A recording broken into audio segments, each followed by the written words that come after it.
wabarakatuh. Alhamdulillahilladzi bi ni'matihi tatimmus shalihat. Walhamdulillahi hamdan katsiran thayyiban mubarakan fihi kama yuhibbu rabbuna wa yarda.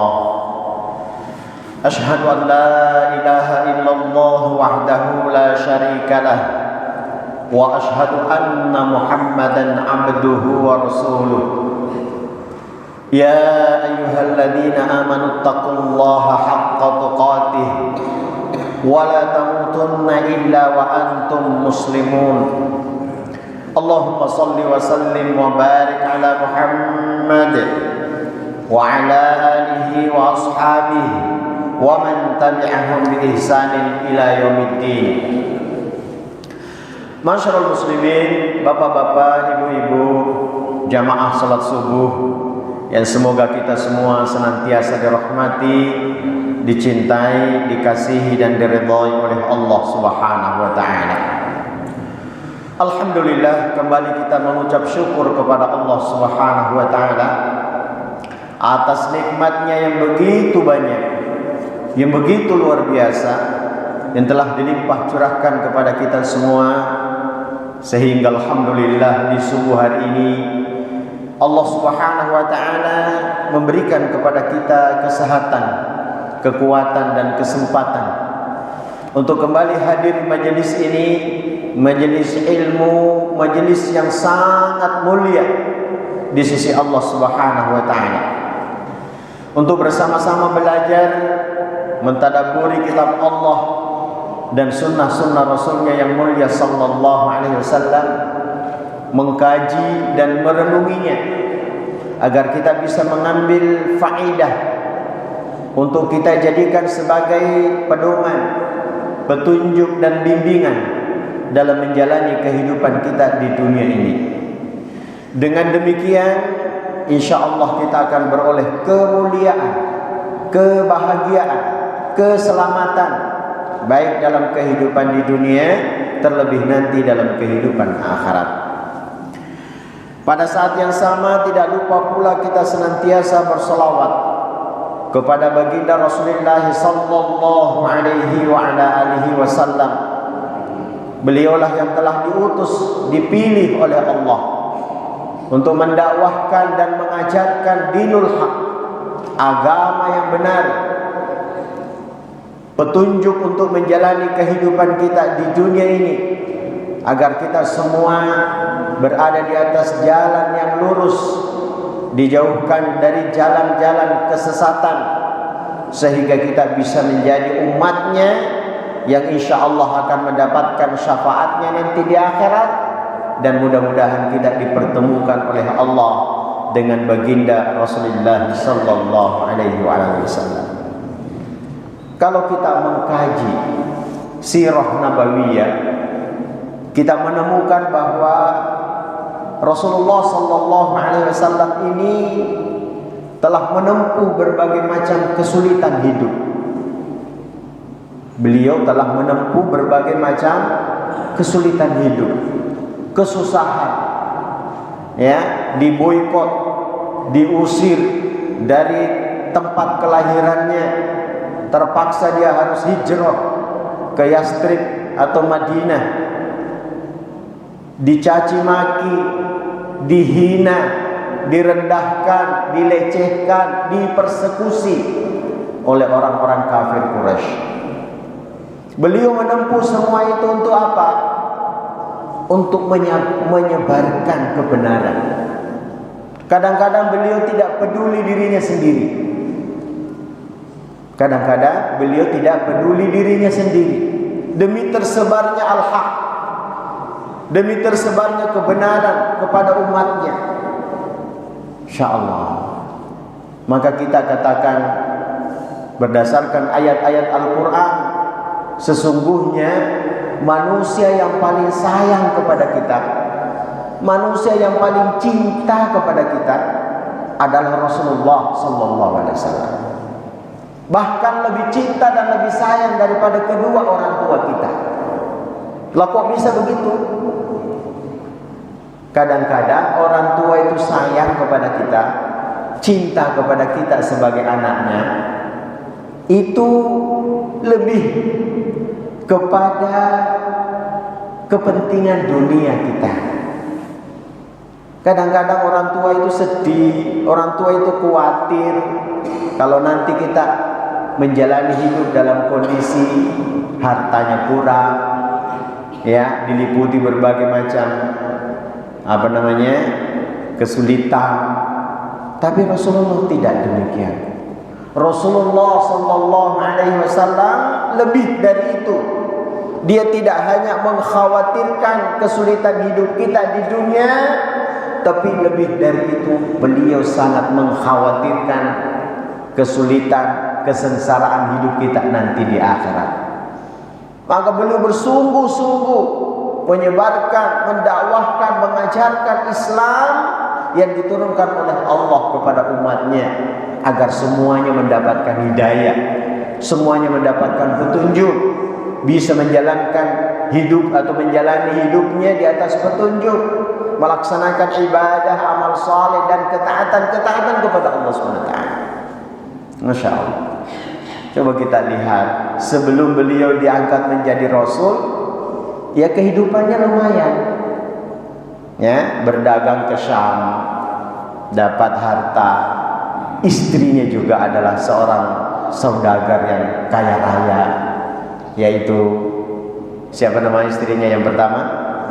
Khadijah bintu Khuwailid, kaya raya. Namun coba lihat, di umur yang ke-40 tahun diangkat menjadi Rasul, diperintahkan untuk mendakwahkan dan mengajarkan Islam kepada umat manusia. Apa kekayaannya bertambah? Apakah kekayaan beliau bertambah banyak? Ternyata tidak, Bapak Ibu sekalian. Sedikit demi sedikit hartanya, bahkan harta istrinya terkuras. Untuk apa? Untuk menopang dakwah beliau. Ya, dia mengajarkan, dia bersedekah, menolong, membantu orang-orang yang lemah, khususnya kaum muslimin. Karena yang mengikuti beliau di awal-awal itu rata-rata orang-orang melarat. Ya, walaupun ada orang-orang yang kaya juga, seperti Abu Bakar As-Siddiq, Uthman bin Affan radhiyallahu ta'ala anhu. Tetapi banyak yang dari golongan miskin, para budak, Yasir, Ammar, Sumayyah, ya, Bilal bin Rabah, Khabbab al-Arad, dan yang lain-lainnya dari kalangan budak. Insyaallah. Nah, namun beliau tidak pernah berhenti untuk terus mengajarkan al-haq ini kepada umat manusia. Maka atas perjuangan beliau dilanjutkan oleh para sahabat ridwanullah ta'ala ajma'in, dilanjutkan oleh para tabi'in, atba'ut tabi'in, para ulama, ya, terus menerus diajarkan dakwah terhadap ajaran Islam ini. Maka sampailah Islam itu kepada kita hari ini. Maka kita bersyukur bahwa kita termasuk di antara pengikutnya Rasulullah sallallahu alaihi wasallam. Oleh karena itulah menjadi kewajiban kita, Bapak Ibu sekalian, untuk mempelajari, mengkaji ajaran yang dibawa dan diajarkan oleh Rasulullah sallallahu alaihi wasallam di majelis-majelis ilmu. Ya, jangan sampai ada di antara kita mengatakan, saya sudah pelajari itu. Tauhid itu sudah saya pelajari sejak SD. Tata cara ibadah saya sudah belajar, sholat itu sejak SD, bahkan sejak TK. Tidak boleh seperti itu, Bapak Ibu sekalian. Kita tidak boleh berhenti belajar, terus merenungkan, mengkaji ajaran Islam ini, karena begitu banyak perkara yang mungkin kita belum pernah pelajari. Ya, baik, Bapak Ibu sekalian, kita akan kembali kepada kitab yang telah kita kaji bersama, yaitu kitab Al-Muyassar, ya, Fit Tauhid, yang disusun oleh Ahmad bin Huwail. Dalam pertemuan yang lalu kita telah menyinggung terkait dengan sejarah munculnya yang namanya kesyirikan. Ya, sejarah munculnya kesyirikan. Pada pertemuan yang lalu kita sudah mempelajari bahwa ternyata kesyirikan itu adalah unsur yang masuk dalam kehidupan umat manusia. Sejak awal ketika diciptakan, manusia itu bertauhid. Bapak kita, moyang kita Nabi Adam alaihi salatu wassalam adalah bertauhid. Begitu juga anak keturunannya, semuanya bertauhid. Sampailah kepada pada kondisi bahwa setelah berganti generasi ke generasi, sekitar 10 generasi, kurang lebih 1000 tahun antara Nabi Adam dengan Nabi Nuh. Semua anak keturunan Adam itu bertauhid. Sampailah kepada kaumnya Nabi Nuh, ya, yang kemudian dengan godaan syaitan yang memang tidak pernah berhenti untuk menggelincirkan anak keturunan Adam, mulailah manusia menyimpang dari ketauhidan. Ya, dan kita telah membahas bahwasannya faktor paling pertama dan paling utama yang menyebabkan manusia menyimpang dari tauhid, terjatuh kepada kesyirikan, adalah karena al-ghuluw fis shalihin, terlalu berlebih-lebihan di dalam mengagungkan, memuliakan orang-orang saleh. Kita sudah pelajari itu. Ustaz, apakah kita tidak boleh memuliakan orang saleh? Jawabannya boleh. Bahkan termasuk perintah. Kita diperintahkan untuk memuliakan orang-orang saleh.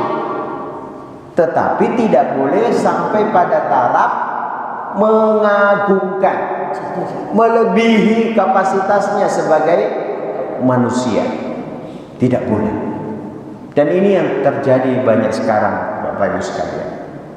Adanya kisah-kisah, cerita-cerita khurafat terkait seorang saleh, ya, bahwa si fulan bisa begini dan begitu, bisa baca Al-Quran 1000 kali sehari semalam. Gimana caranya khotam Al-Quran 1000 kali sehari semalam? Ya, dan banyak sekali cerita-cerita khurafat. Itu adalah pengagungan, pemuliaan yang berlebih-lebihan. Ya, dan ini seharusnya tidak boleh terjadi, karena ini bisa menjatuhkan seseorang kepada kesyirikan, lambat laun, sebagaimana kaumnya Nabi Nuh. Baik, kita akan lanjutkan bab ini, yaitu terkait dengan sejarah kesyirikan pada kaum-kaum setelahnya, ya, seperti kaum Yahudi, ya, dan kaum Nasrani serta bangsa Arab sebelum diutusnya Rasulullah sallallahu alaihi wasallam, dan juga kaumnya Nabi Muhammad sallallahu alaihi wasallam sendiri. Kita akan bahas atau kita akan bicarakan berkaitan dengan hal ini. Supaya apa? Supaya kita mendapatkan pelajaran, sehingga tidak terjatuh kepada perkara yang sama. Ya, jangan sampai karena kita meremehkan hal ini, tidak mengerti sebab-sebab terjadinya kesyirikan, akhirnya kita pun terjatuh kepada kesyirikan. Baik, pada poin yang kedua,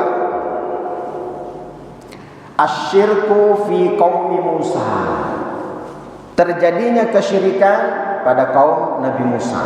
Pertemuan yang lalu kita juga sudah singgung hal ini, yaitu ketika kaumnya Nabi Musa menyembah patung sapi.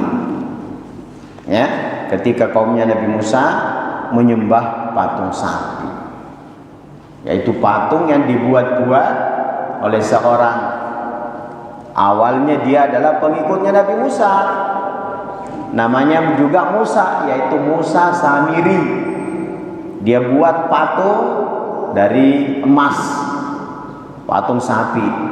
Dan anehnya patung ini bisa bersuara, ya, bisa bersuara seperti suaranya sapi, sehingga orang-orang pengikutnya Nabi Musa banyak yang terpedaya, banyak yang terpedaya, ya, sehingga mereka kemudian mengikuti ajakan Samiri dan menyembah patung sapi tersebut. Ketika pulang atau turun dari Bukit Tursina, kemudian dia melihat kondisi kaumnya, Nabi Musa marah, memarahi saudaranya yaitu Harun alaihi salatu wassalam. Dia memegang jenggot dan kepalanya dan mengancamnya. Terus Harun menyatakan, jangan engkau memperlakukan aku seperti itu. Sesungguhnya aku sudah mencegah mereka, melarang mereka, memperingatkan mereka, tapi justru saya diancam untuk dibunuh. Insyaallah saya diancam untuk dibunuh.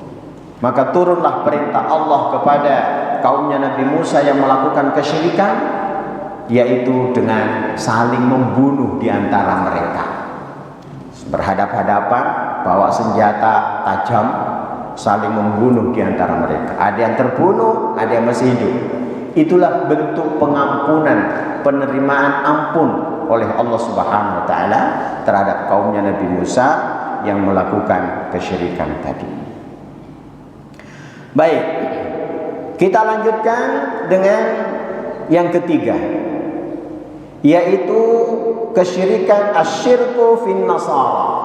Kesyirikan yang terjadi pada kaum Nasrani. Kaum Nasrani. Ketika Allah Subhanahu wa taala mengutus Nabi Isa alaihi salatu wassalam, Nabi Isa itu mengajarkan tauhid, untuk menyembah hanya kepada Allah Subhanahu wa taala saja. Nabi Isa sama sekali tidak pernah mengajarkan trinitas, gak pernah sama sekali. Yang diajarkan adalah tauhid, untuk mengesahkan Allah Subhanahu wa taala, beribadah hanya kepada Allah Subhanahu wa taala. Ya. Tetapi kaumnya lah yang kemudian merubah-rubah ajaran tauhid tersebut. Ya, hadatsa ba'da rafi Isa alaihissalam. Terjadi kesyirikan di kalangan umatnya Nabi Isa setelah Nabi Isa diangkat oleh Allah Subhanahu wa taala. Jadi keyakinan kita orang kaum muslimin berdasarkan Al-Qur'an dan sunnah Rasulullah SAW, Nabi Isa itu tidak meninggal, tidak mati di tiang salib. Tidak mati di tiang salib, tapi diangkat oleh Allah Subhanahu wa taala, diselamatkan oleh Allah Subhanahu wa taala. Kalau keyakinannya orang Nasara, mati di tiang salib, kemudian dikuburkan, bangkit pada hari yang ketiga. Ya, bangkit pada hari yang ketiga. Untuk apa? Untuk menebus dosa manusia. Ya, makanya orang-orang Nasrani itu mereka enak-enak saja. Ibadah hanya sekali seminggu. Hanya sekali seminggu. Itu pun bertepuk tangan, bernyanyi-nyanyi, bersenang-senang. Ya, giliran berbuat dosa, maksiat, minta penebusan dosa. Dosanya sudah ditebus oleh siapa? Yesus. Nabi Isa. Itu akidah mereka sekarang. Pertanyaannya, apakah begitu ajarannya Nabi Isa? Ternyata tidak demikian. Oke. Kemudian faja'a Bulas, maka datanglah namanya seorang dulu pengikutnya tapi banyak menentang Nabi Isa, namanya Bulas. Bahasa lainnya itu Paulus, kalau bahasa Arabnya Bulas. tapi aslinya namanya Paulus. Alladzi kana yadhharul iman bil masihi, dan dia menunjukkan, menampakkan keimanannya kepada Nabi Isa. Dia tampak, aslinya dia orang Yahudi. Ya, jadi Paulus ini aslinya orang Yahudi. Dia tampakkan keimanan kepada Nabi Isa. Tetapi apa? Makron itu hanya tipu daya saja. Ya. Wa khida'an. Ya, jadi dia melakukan tipu daya. Untuk apa? Untuk mengelabui orang-orang Nasara. Fa adkhala fi dinin Nasara at-tathlith, maka dia memasukkan ke dalam ajaran Nasrani itu Trinitas. Apa itu Trinitas? Trinitas itu meyakini bahwa Tuhan itu terdiri dari 3. Ya, Tuhan Bapa, Tuhan Anak, dan Roh Kudus. Itu satu versi. Ada versi lain, Tuhan Bapa, Tuhan Anak, dan Bunda Maria, ibunya Yesus juga disembah. Ini Trinitas. Ya.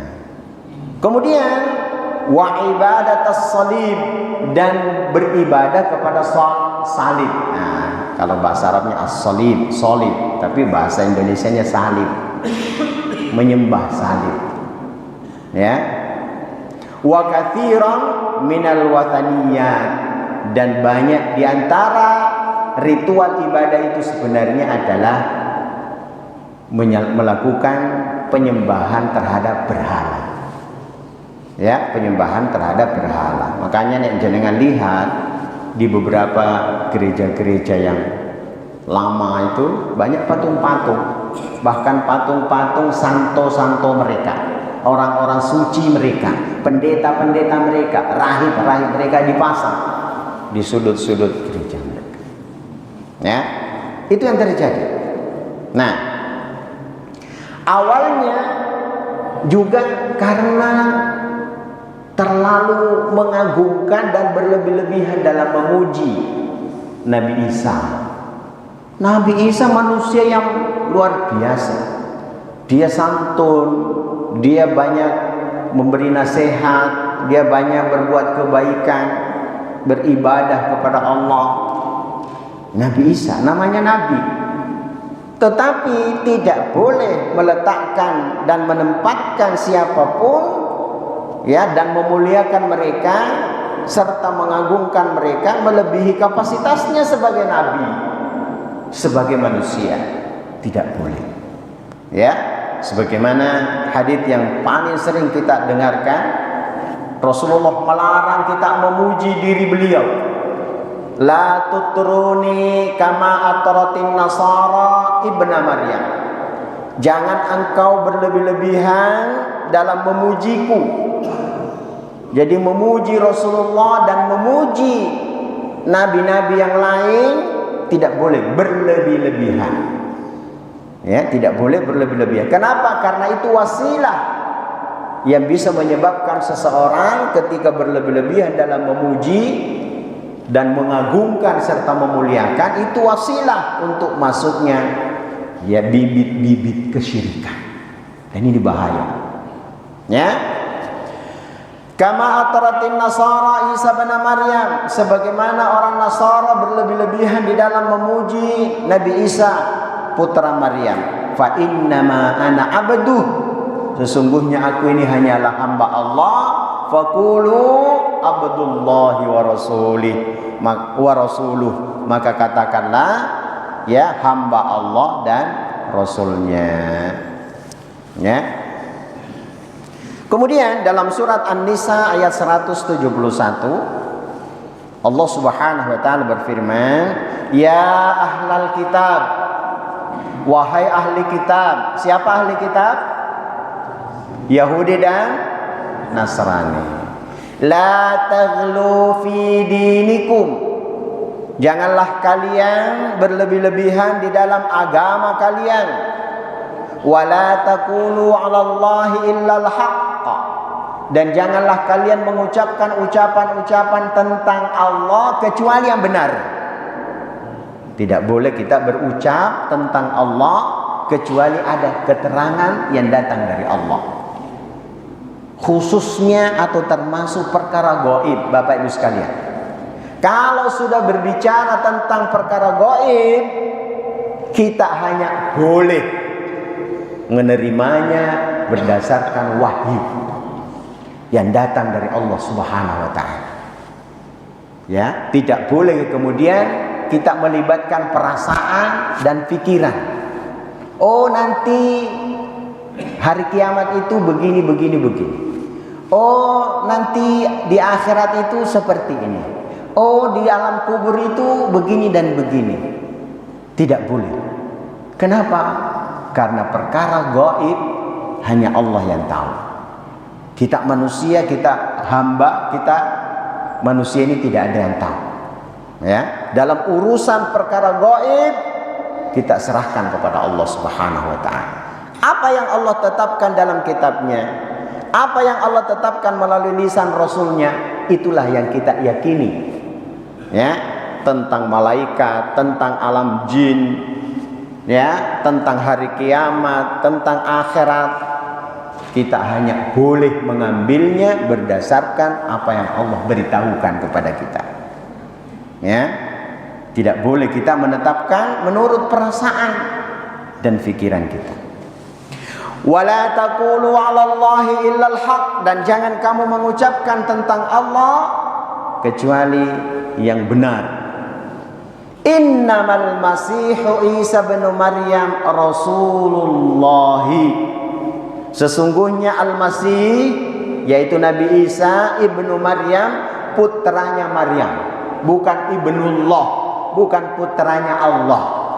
Perhatikan, jelas sekali dalam Al-Quran selalu diulang-ulang, Nabi Isa disandarkan kepada Maryam, ibunya, karena memang gak ada ayahnya. Dia dilahirkan, ya, diciptakan oleh Allah khususan, tidak ada bapaknya. Tapi apa kata Allah? Wa kalimatuhu alqaha ila Maryam. Dia adalah ruh, ya, yang ditiupkan kepada Maryam melalui malaikat Jibril. Ya, jadi Nabi Isa itu tidak lahir dengan pertemuan antara laki-laki dan perempuan sebagaimana biasanya secara normal. Ya. Dan ini ujian juga bagi kita umat manusia, khususnya orang-orang beriman. Apa bisa seperti itu? Ada orang lahir tidak ada bapaknya? Jawabannya ya bisa, kalau Allah menghendaki.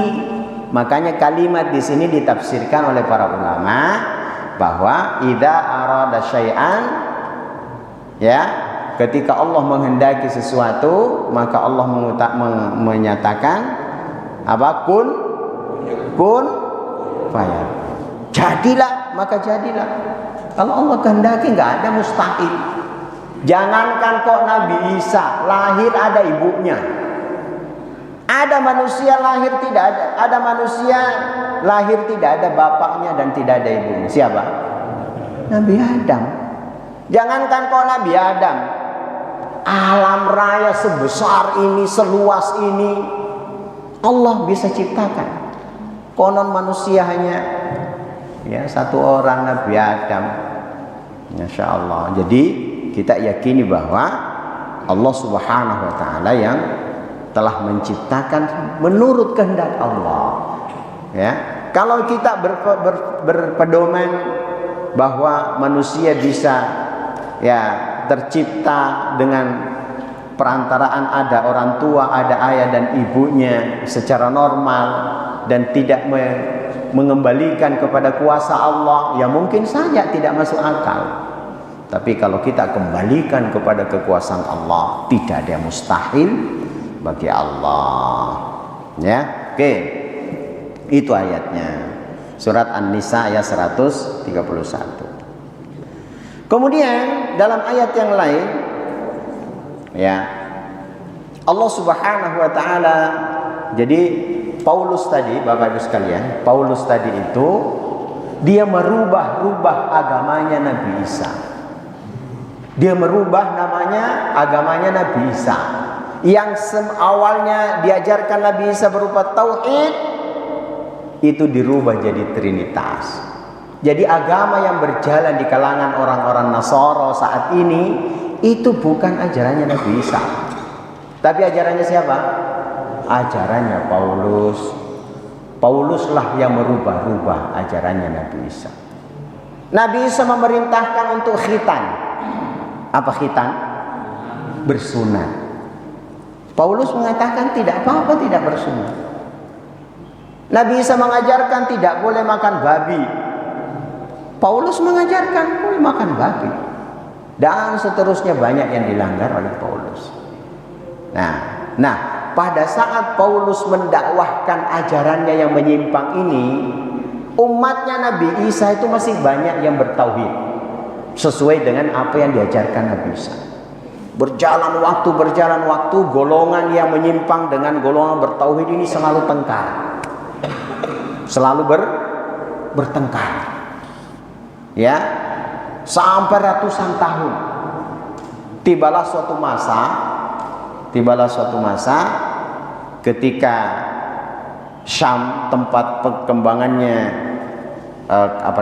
agama Nasrani itu berkuasa seorang kaisar Romawi namanya Konstantin. Dan sebagian besar penduduk Romawi itu adalah penyembah berhala dan paganisme dan menyembah banyak dewa. Melihat pertengkaran antara golongan yang monoteisme dengan politeisme dengan trinitas tadi tidak berhenti, maka diadakan sebuah muktamar. Kalau istilah kita muktamar, kalau istilah mereka itu konsili. Konsili diadakan di suatu daerah atau wilayah namanya Nisea pada tahun 325 Masehi. Itu diadakan konsili muktamar, terkumpul kurang lebih 1000 ahli-ahli dan pimpinan-pimpinan, tokoh-tokoh dari agama. Terjadi perdebatan, siang malam berdebat, tidak bisa dicapai keputusan. Maka turunlah titah, diambil alih keputusan itu oleh Konstantin. Nah, Konstantin ini orang pagan, penyembah dewa-dewa. Ya, maka ditetapkanlah pada saat itu bahwa Nabi Isa adalah salah satu oknum di antara 3 oknum Tuhan. Sebagaimana keyakinan para penyembah berhala, para penyembah dewa itu. Ditetapkanlah tanggal 25 Desember sebagai hari kelahirannya siapa? Nabi Isa. Dan diperingati sejak saat itu. Padahal 25 Desember itu adalah hari kelahirannya putranya Dewa Matahari. Dan seterusnya kisah tentang itu, ya. Jadi berubahlah keyakinan dari kaum Nasara itu. Nanti jenengan bisa baca ya di beberapa literatur terkait dengan hal tersebut. Baik, ini berkaitan dengan umatnya Nabi Isa tadi. Ya. Kemudian di dalam konsili Nisea itulah yang kemudian menjadi ketentuan dan ketetapan tentang akidah orang-orang Nasara. Orang-orang yang menentang hasil dari pertemuan itu diintimidasi, bahkan sebagian dibunuh. Ya, kalau tidak mau mengikuti dibunuh. Terus kitab-kitab yang masih monoteisme, masih menyembah hanya satu Tuhan, mengikuti ajarannya Nabi Isa, semuanya dimusnahkan, dibakar. Yang boleh dipakai hanya kitab-kitab kanonik namanya. Maka disitulah kemudian kitab-kitab yang dipakai di kalangan mereka itu ada 4. Luyo, Matius, Markus, Lukas, Yohanes. Dan ini keempat-empat Injil ini terpengaruh oleh ajarannya Paulus. Ya, Matius, Markus, Lukas, Yohanes. Adapun yang diajarkan oleh Nabi Isa, ya sudah, nggak boleh dipakai. Itu dimusnahkan, dibakar. Sehingga dengan demikian ajaran asli Nabi Isa bertauhid lambat laun mulai berubah dengan bertambahnya atau perjalanan masa atau waktu atau zaman. Oke. Baik, Bapak Ibu sekalian, kita akan masuk ke poin berikutnya, ya, yaitu kesyirikan yang terjadi pada bangsa Arab. Kesyirikan yang terjadi pada bangsa Arab. Ya. Sebelum diutusnya Rasulullah sallallahu alaihi wasallam, bangsa Arab itu sebenarnya masih menganut agamanya Nabi siapa?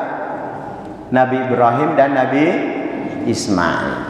Ya, jadi mereka itu masih memegang teguh akidah, keyakinan dan peribadatan yang diajarkan oleh Nabi Ismail dan Nabi Ibrahim. Nah, tibalah suatu masa ada seseorang bernama Amru bin Luhai Al-Khuzai. Amru bin Luhai Al-Khuzai. Menurut sejarah, Amru bin Luhai Al-Khuzai ini orang dermawan, suka membantu orang. Pada suatu saat dia berangkat ke Syam. Ya, berangkat ke Syam. Mungkin mau berdagang atau ada urusan yang lain. Terus di Syam itu dia melihat orang-orang Syam itu menyembah berhala, patung. Ya. Jadi dia mengatakan, ini apa yang kamu sembah ini? Ini patung yang mengantarkan kami untuk mendekatkan diri kepada Allah, yang dengannya bisa terkabul doa kami. Ya, jadi patung yang disembah, tapi harapannya agar Allah mengabulkan doa-doanya. Ya, nah tertarik Amr bin Luhai tadi ini. Ya, Amr bin Luhai kemudian dia minta, boleh nggak saya minta satu, saya bawa ke Arab. Maka diberi satu, dia bawa ke Ka'bah, ke Mekah. Ya, berhala yang dia bawa itu namanya Hubal. Maka dia taruh Hubal itu di seputar Ka'bah. Dan dia ajak orang-orang, ayo, berdoa di sini supaya doamu dikabulkan. Ayo minta kepada ini mulai di sini supaya permintaanmu dipenuhi. Udah mulai saat itu bangsa Arab menyembah berhala. Ya, berhala Hubal. Maka Rasulullah sallallahu alaihi wasallam pernah bersabda, "Ra'aitu Amr bin Amirin Al-Khuzai, aku melihat Amr bin Luhai Al-Khuzai di neraka. Yajurru kusbahu finnar, dia menyeret ususnya di dalam neraka sebagai hukuman baginya. Karena dialah kana awwala man sayyaba atau kana man sayyaba sawaiba. Dialah yang pertama kali membawa patung berhala di tanah Arab. Ya, makanya kalau kita baca sejarah Sirah Nabawiyah, itu bangsa Arab ketika Rasulullah diutus itu ada 360 berhala di sekeliling Ka'bah, di luar maupun di dalam. Ya, 360. Macam-macam tugasnya. Mau minta hujan, datang ke sini. Mau minta ini, datang ke berhala ini. Mau minta ini, datang ke berhala ini. 360. Maka ketika terjadi Fathu Makkah, ya, Rasulullah dan para sahabat masuk ke kota Makkah, semua patung-patung itu dihancurkan. Ya, dihancurkan. Insyaallah. Oke. Itu terjadi di bangsa Arab. Kemudian datanglah masa ketika Rasulullah sallallahu alaihi wasallam diutus. Asyirku fi ummati Muhammadin sallallahu alaihi wasallam. Beliau berdakwah, beliau mengajar siang dan malam mendakwahkan tauhid. Bahkan 13 tahun di Mekah itu fokus dakwahnya adalah tauhid, tauhid, tauhid. Bagaimana mengesahkan Allah Subhanahu wa taala dalam ibadah. Masya Allah. Beliau tanamkan tauhid itu dan mengajarkan tentang kekeliruan, kesalahan menyembah berhala dan berbuat syirik yang lainnya. Nah, kemudian setelah Rasulullah sallallahu alaihi wasallam berdakwah selama 23 tahun, dakwahnya telah menyebar ke seluruh penjuru dunia, ke barat, ke timur, ke utara, ke selatan. Manusia bertauhid. Manusia dalam keadaan bertauhid, mengesahkan Allah Subhanahu wa taala. Namun sekali lagi terjadi pergantian generasi. Manusia semakin berkurang pemahamannya tentang agama, tentang akidah. Maka mulailah muncul bibit-bibit perbuatan syirik. Kapan terjadinya? Hadatsa ala yadi Syiah Al-Fatimiyah. Terjadi pada kaum Syiah Bani Fatimiyah ba'dal ma'sati ar-rabi'ah, sekitar abad keempat. Jadi kurang lebih 300 tahun berlalunya masa Rasulullah sallallahu alaihi wasallam dan para sahabat, mulai muncul bibit perbuatan syirik di kalangan kaum muslimin yang pertama kali disponsori oleh kaum Syiah. Coba lihat, makanya Syiah itu bahaya, Pak. Syiah itu bahaya. Kalau dia sedikit, dia kurang, dia masih minoritas, dia akan menyembunyikan. Dia akan bertaqiyah namanya. Satu akidah Syiah itu artinya taqiyah. Apa taqiyah? Berdusta. Boleh berdusta, boleh berbohong untuk menyelamatkan akidahnya, menyelamatkan dirinya. Boleh berbohong menurut mereka. Namanya taqiyah. Coba lihat di negeri-negeri yang saat ini dikuasai Syiah, baik di Iran, Irak, Yaman atau dimanapun, Bahrain, itu rata-rata, Pak. Rata-rata ketika dia minoritas, dia sembunyikan akidahnya. Tapi ketika dia mulai kuat, masuk ke pemerintahan, yang paling tragis Yaman. Yaman itu dulu negeri Sunni, begitu juga Irak dulu Sunni, tapi lambat laun dikuasai Syiah. Mereka masuk ke pemerintahan dengan segala tipu daya dan Masya Allah, akhirnya mereka menguasai dan membuat kebijakan sampai saat ini. Kalau mau bicara soal masjid Sunni di Iran itu tidak ada. Masjidnya Ahlus Sunnah di Iran itu tidak ada. Sementara gereja dan sinagog, tempat ibadahnya orang Yahudi, menjamur banyak sekali. Tempat beribadahnya orang Yahudi dan Nasara di Iran itu banyak, tapi masjid Sunni, masjidnya orang Ahlus Sunnah wal Jamaah gak ada. Coba lihat, ngeri, Pak. Nah, pertama kali munculnya kesyirikan di kalangan umatnya Nabi Muhammad, siapa yang melakukan tadi? Syiah Bani Fatimiyah yang berkuasa di Mesir. Dia berkuasa di Mesir. Dia berkuasa di Mesir, kemudian mengembangkan dan meluaskan pengaruhnya, yaitu Syiah. Maka mulailah mereka melakukan aktivitas-aktivitas dan keyakinan-keyakinan yang menyimpang. Bahkan di antara mereka ada yang mempertuhankan Ali radhiyallahu taala anhu. Namanya gulat Syiah itu, Syiah yang penyimpangannya sangat jauh, itu mempertuhankan Ali radhiyallahu taala anhu. Mereka berdoa kepada Husain.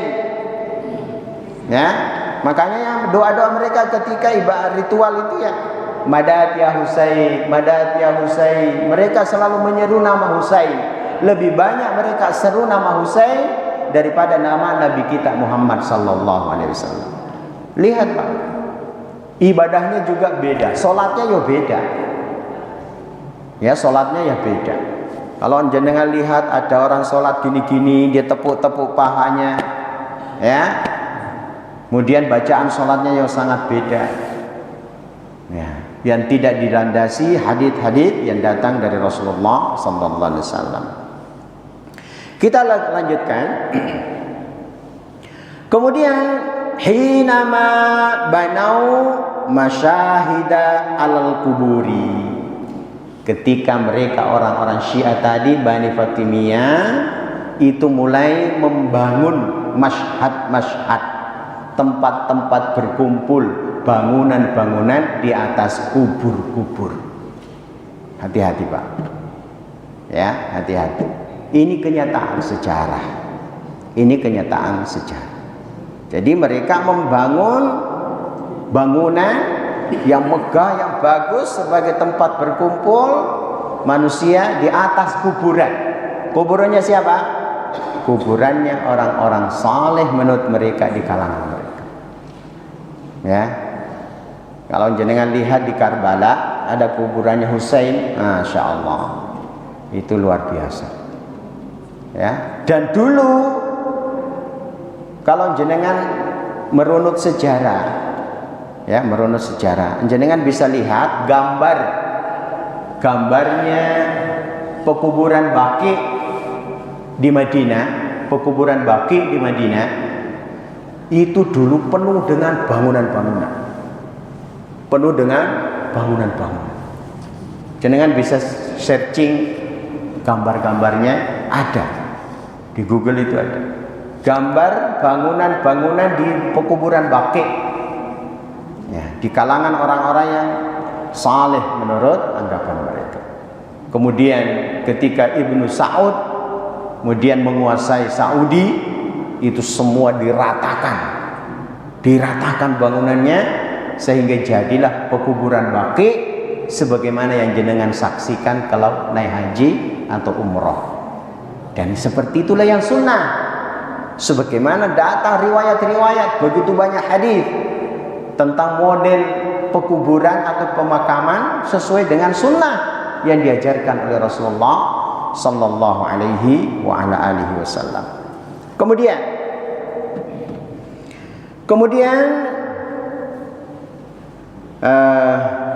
wa ahdatsu bid'atal mawalidi fil islami, dan mereka kemudian membuat yang disebut dengan al-mawalid, maulid di dalam Islam. Jadi Bani Fatimiyah ini melakukan peringatan maulid itu enam macam. Maulidnya Rasulullah SAW, maulidnya Ali bin Abi Thalib, maulidnya Hasan dan Husain, kemudian maulidnya Fatimah bintu Rasulullah, dan yang keenam maulidnya penguasa atau raja pada saat itu di kalangan Bani Fatimiyah di Mesir. Jadi kalau ada yang bertanya sejak kapan maulid Nabi dan maulid ini dirayakan, itu adalah sejak Bani Fatimiyah abad keempat Pak, 300 tahun setelah wafatnya Rasulullah sallallahu alaihi wa ala alihi wasallam. Kemudian yang berikutnya,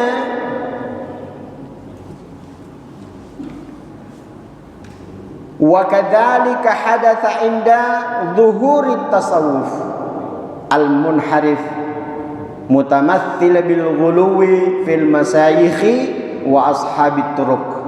Juga pengagungan dan pemuliaan mereka terhadap dengan orang-orang saleh, dengan munculnya ajaran tasawuf yang menyimpang. Perhatikan Bapak Ibu sekalian, tasawuf yang dimaksud di sini adalah tasawuf yang menyimpang. Ya, karena Imam Syafi'i mencela tasawuf yang menyimpang. Ya. Dan mereka al-ghulu, berlebih-lebihan terhadap masyayikh, guru-guru mereka dan pemimpin-pemimpin tarikat mereka. Jadi inilah yang terjadi Bapak Ibu sekalian ketika berkuasa Bani Fatimiyah, dan itulah awal munculnya penyimpangan terbesar dalam Islam dan kaum muslimin.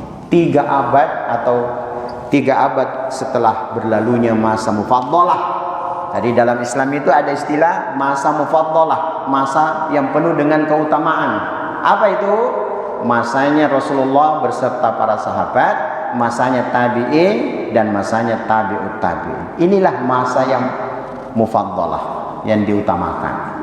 Sebagaimana hadits Rasulullah sallallahu alaihi wasallam, khairun nasi qarni, thumma alladhina yalunahum, thumma alladhina yalunahum.